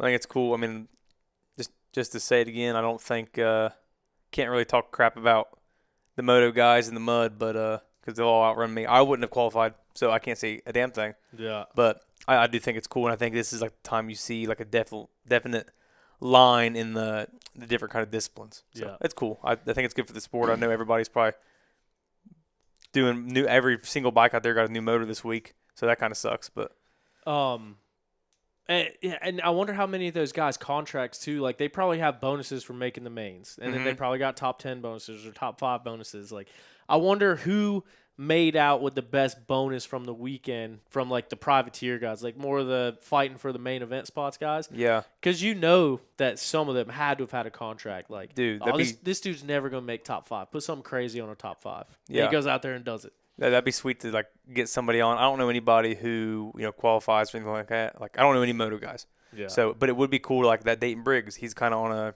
satellite team. He rides Husqvarnas out of California. And this was his first. He rode a Futures race, a couple of them this year. He qualified in Futures, ran good, was a top 3 guy for a little bit, and then fell off. And then he comes out here and gets a top 3 in a heat race, was second fastest qualifier, and then was leading the race. Yeah. So I think it's sick. I would be very curious on how they're, because I think everyone has like an idea of what the fast guys are getting paid. Yeah. But not a clue what Hunter Yoder, Schlosser, these guys, what they're making. It's cool. I think it's sick. It would be cool to see. It would be cool to like reach out to some of those guys and get them on the show. I've always thought about covering more Supercross Dude, stuff. Carnow. But I started this to be true to off-road. So it's like, man, I want to go to Supercross just to talk about it. But part of me wants to like stay tried and true to off-road. There's enough Supercross media. Yeah. We want to showcase the off-road guys. But there's a lot of cool storylines I want to get into. Yeah, I don't see nothing wrong with reaching out and networking a little bit. Dude, get Carnow on here. Yeah. That would be cool. Dude, I like watching his vlogs. They're good. Harlan Miller says, hey, guys, do you think the top GNCC pros are on par or better than the top Enduro GP pros from Europe? Honest question. I've been wanting to ask people smarter than me. Thanks. First of all, I don't know if we're smarter than you. Second of all, I am not qualified to speak on the subject because I just learned their names when I led off the show by reading their results. Obviously, Joseph came over here and raced for a little bit. He got second in Florida, right? Yeah, he was on the podium. Yeah, and also didn't win. Steve Holcomb was over here. Yeah, and he didn't do great. No, rideability. Hey, man.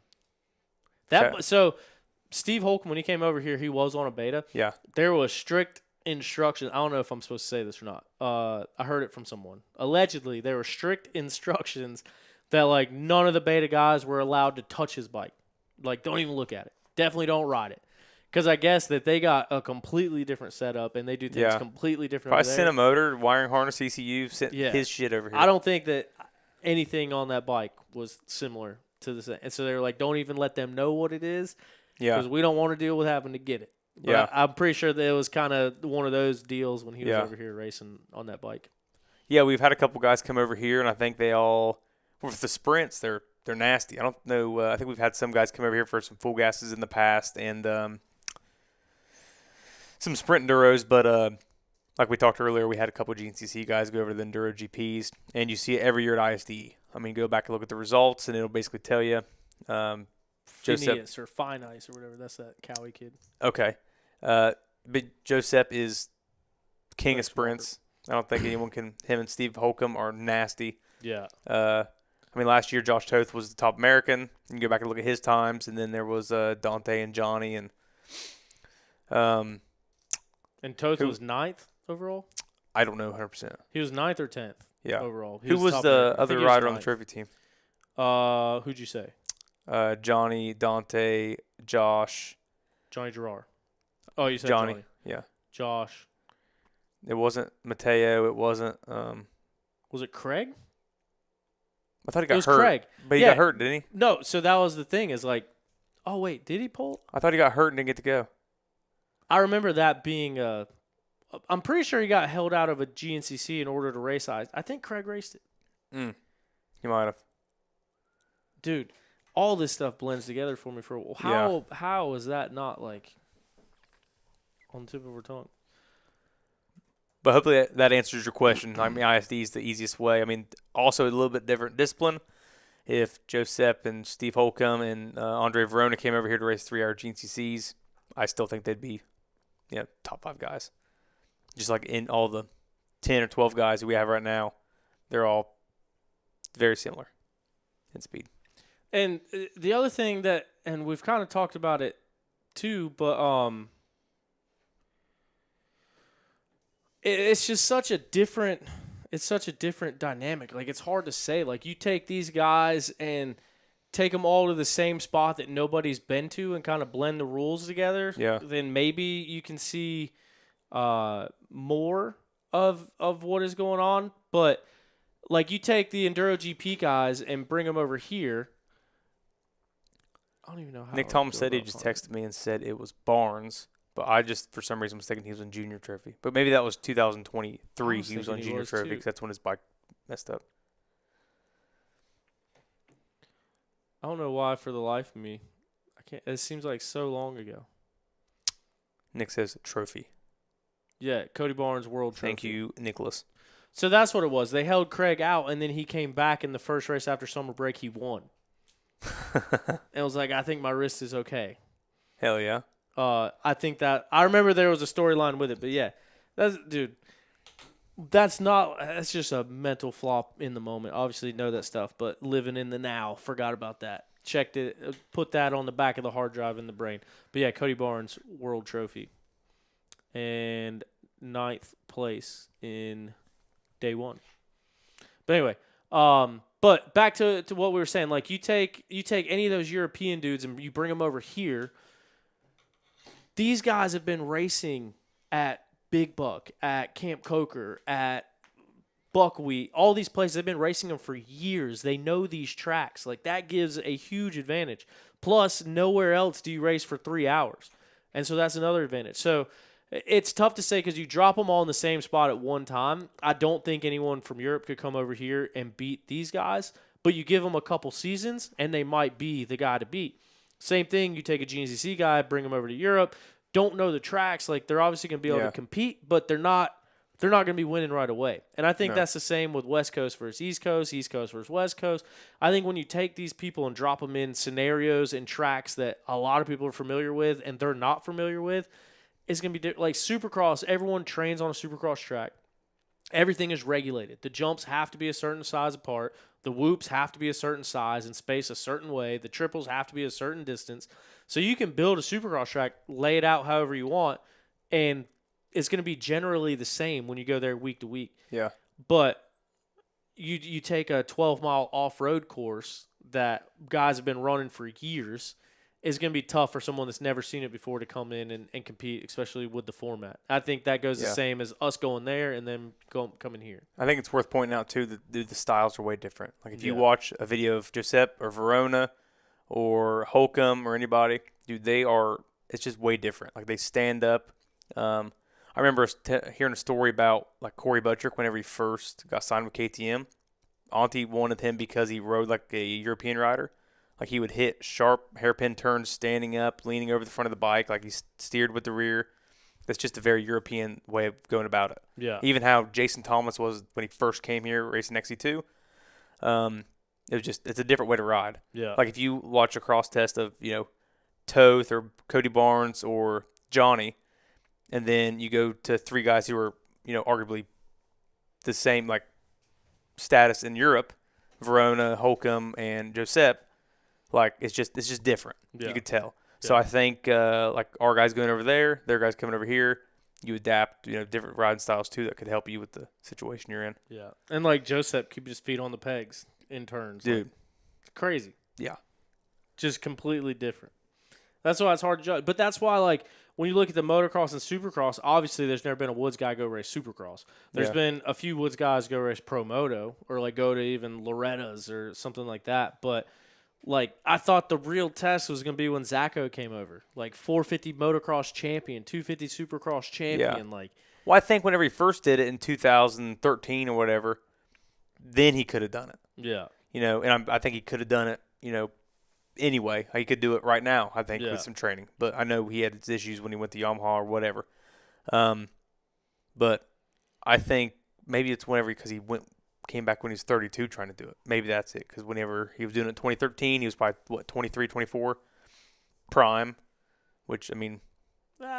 Majority of those XC1 guys are 32 and older. Yeah. Few of them. But they've all been that fast since they were. That's something to think about, too. The guys, the group we have right now, the top 6, they're pretty much all been, like Thad. I watched him win in 2012 in Unadilla. Yeah.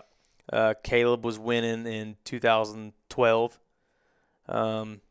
Rick's been over here. I remember when he came over on an Obermeyer Suzuki. Yeah. And that was 2013 or 14. I remember watching Craig in 250A in 2011. Yeah. The group we have, Strang. in 2011. Yeah, I remember, because I never went to a GNCC until 2009. I remember I went to one, didn't know any of the names, just thought it was cool to be there. Yeah. In 2010, you could start getting Moto tees. I got a Dirt Rider mag, and I got Moto tees, like the videos, and I was watching it, and Josh was running against, like, Jimmy Jarrett and Charlie Mullins and all these guys. Well, Josh is still racing. It's been 18 years now. Like, the group we have in right now has been in there for a long time, and they've all been this fast or faster or whatever. They've all been at the top of the sport for so long.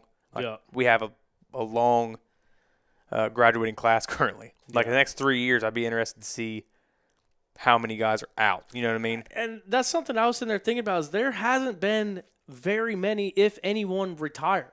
No. Caleb, and he came back. Yeah. But it's like these guys have been on the front row for Stu was on the front row when he was 17. Yeah. And he's still there. And Grant too, and like Strang has been here since 2010 or 2011. Like all Jordan Ashburn, like they've all just been there, like you said. Real quick, I do want to say something about this. We got a comment about Rodney Smith. So there was like the Rodney Smiths and like Fred Andrews. Yeah. Coming over and kind of blending the worlds, and Fred and Strang or shout out to that walkie-talkie. Yeah, shout out Freddie. But like obviously cut his teeth at motocross and then came over and had success in the woods. Yeah. Ty Davis, 24 race wins. And then like Ryan Sipes. Ryan Sipes kind of do a little bit of it all, but he raced Supercross, motocross, came over. He's got one GNCC win, and a National Enduro win, and an ISD overall. First American to ever dude. do it. Yeah. But like those kind of guys, I'm just not as familiar with. Like I got into the sport late. Sorry, it is what it is. Yeah. From 2016 till now, I got you. But anything before that, like I just don't know enough to speak on it. So it's like those guys don't come to the top of my mind because I wasn't at the races then. I wasn't following it as closely then. So it's like I don't think about those guys off the top of my head, but like just thinking of like recent history. But then also back to Zacho's point, like he broke his elbow right before the season started, and he had retired because of back problems, and then he changed brands. So it's like, I don't think we got to see the full potential of Zacho, No. and I don't think his results are indicative of the rider that Zacho is. Because we also saw him come out, race some morning races, and like hang with Caleb and beat the girls. Yeah. Believe it or not, that's hard to do. Like you say that beat the girl, oh, anyone could beat the girls. That's part of the thing I'm more arguing with the creek jump people about. Phil Nicoletti, Marvin Muskin, Damon Bradshaw, Ryan Villapoto, all those dudes came out to Ironman and they all got beat by the girls. Yeah. But it just goes to show you that it's not apples to apples when you're talking about just taking a Supercross, motocross guy, throwing them in the woods. If AP comes back and really races an Ironman like he talks about, that'll be interesting. Yeah. I'm assuming Because he's he's going to at run. the peak of his career. He's got some woods experience. That'll be a good indicator. Yeah. That'd be cool to see him run But 3 like, hour though, wouldn't you it? take a guy like Jet Lawrence, I don't think he finishes a GNCC. That might be a hot take. Yeah, I don't believe. Some of the moto I guys, disagree with what you say. if he tamed it down, and the only reason I say that is like, you can't approach a 3-hour GNCC like you approach a moto. And Yeah. by what I mean is like break the bike or hit a tree. Yeah.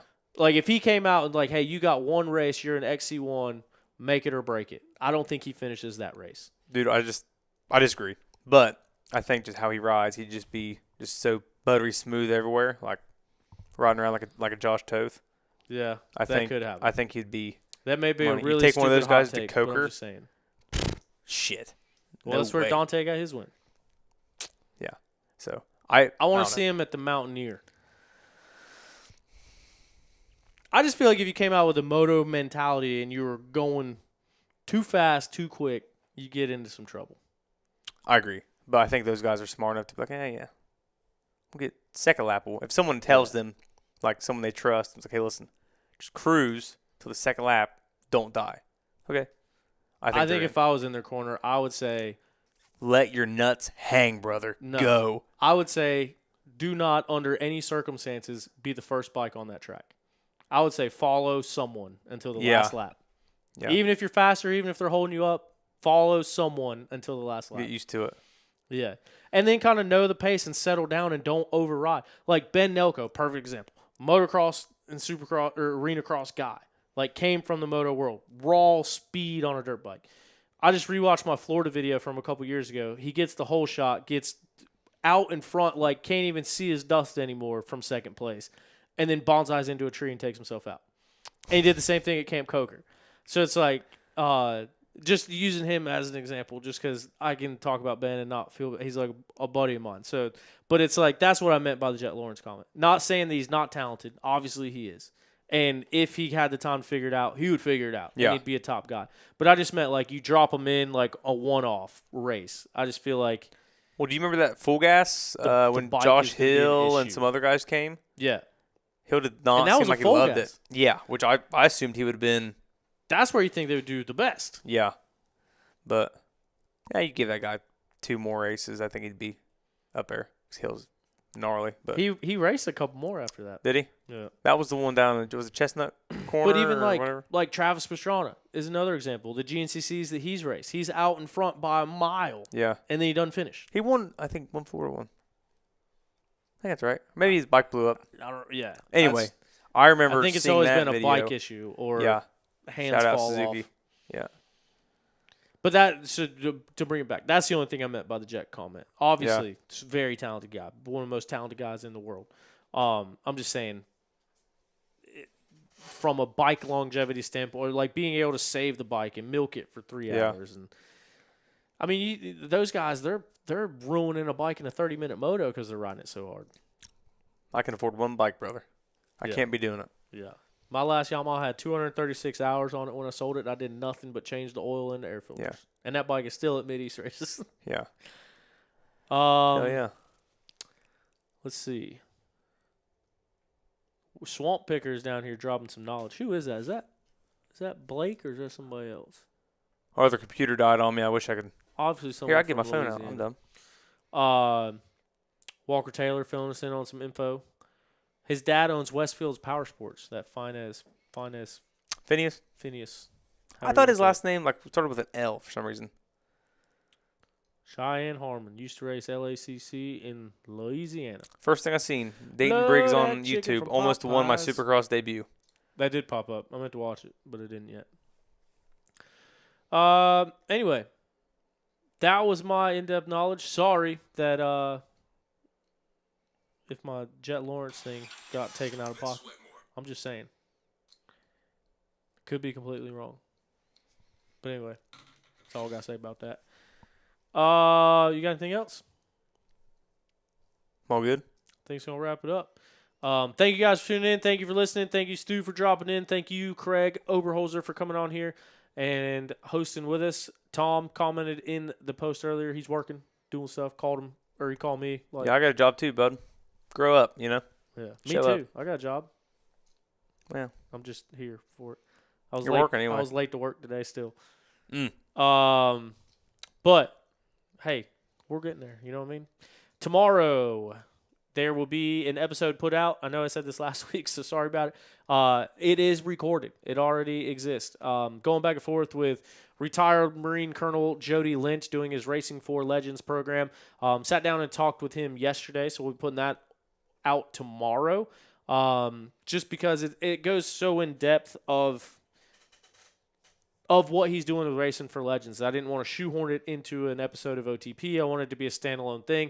That way the military members can go and look at that without watching a whole bunch of stuff about dirt bikes beforehand, and people that are tuned in for dirt bikes can choose to go listen to that if they so choose. But we talked to Jody about his last two races, racing for Master Sergeant Tom Saunders and then Gunnery Sergeant John Gifford. Really touching stories, dude. Like, he goes off because he talks about who they were as a person, and then in both stories kind of talks about how they gave the ultimate sacrifice and perished. And these are all guys that he knows, and he's picking a new rider every single round. He's riding this weekend in Tennessee for another one, but this one we caught up on who he rode for at Talladega and who he rode for at Camp Coker. But kind of told the stories of how he knows those guys, and then how they ended up losing their lives and is now being represented by him. So John Gifford, who he raced for at Camp Coker, his sons were at Camp Coker to watch him. And they actually, one of the foundations set them up with an RV to be there for the weekend, and they're getting into riding dirt bikes now too. And their dad was a badass and a straight up hero. But that story of that, they'll get your blood pumping. Yeah, can't wait to listen. Same thing with Tom Saunders, and Jody actually knew Tom Saunders very well, but just going through some of those stories of those American heroes, all special forces guys or Marine Raiders. It is a really interesting listen. So that will be going up on the YouTube channel and everywhere you get your podcast tomorrow with retired Colonel Jody Lynch, and then he will be there racing this weekend as well. Outside of that, I think this is going to wrap it up and do it for this week's episode of OTP Tuesday. Craig, thanks for dropping by. Hell yeah. Coming back from Louisiana to sit in on the show with us. Easy. Appreciate it. Yeah. Happy to be here. See you next time, everybody.